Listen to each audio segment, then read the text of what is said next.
Good evening and thank you for joining us. We're going to begin with breaking news and a grim milestone. This has been the deadliest 24 hours in the U.S. since the pandemic began.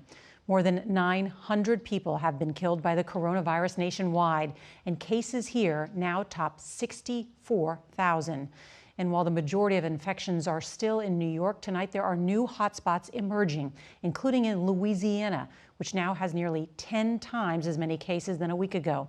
New York's governor says he is seeing some signs that those unprecedented stay-at-home orders now in 20 states may be working and helping to slow the rate of the virus spreading.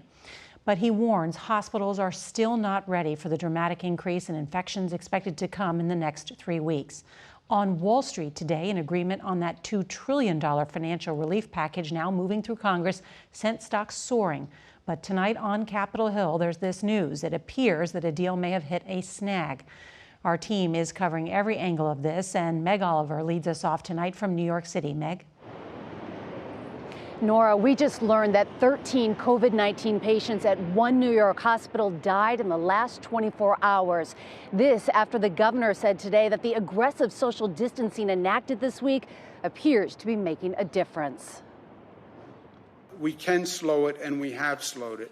Governor Andrew Cuomo said today the biggest thing New York has bought is time.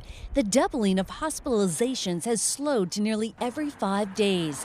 But he also said that the state needs 30,000 more ventilators. We're still working with the federal government to try to find more ventilators, but that is our single greatest challenge. What he now has is an army of 40,000 medical volunteers. There's no such thing as a former nurse. Once a nurse, always a nurse.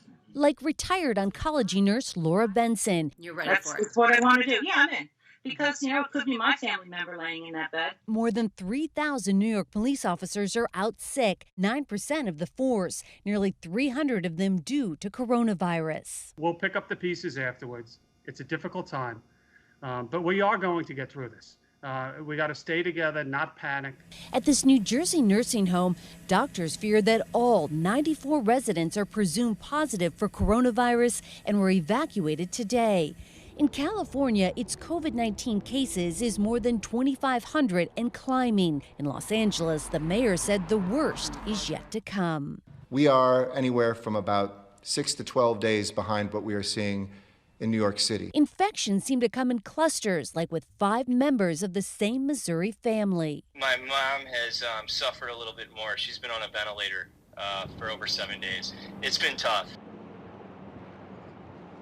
Healthcare workers on the front lines also have to worry about taking care of their families when they return from work. Today here in New York City, the Four Seasons Hotel is trying to relieve that burden by offering free lodging to any medical personnel working during this crisis. Nora? And that will help. Meg, thank you.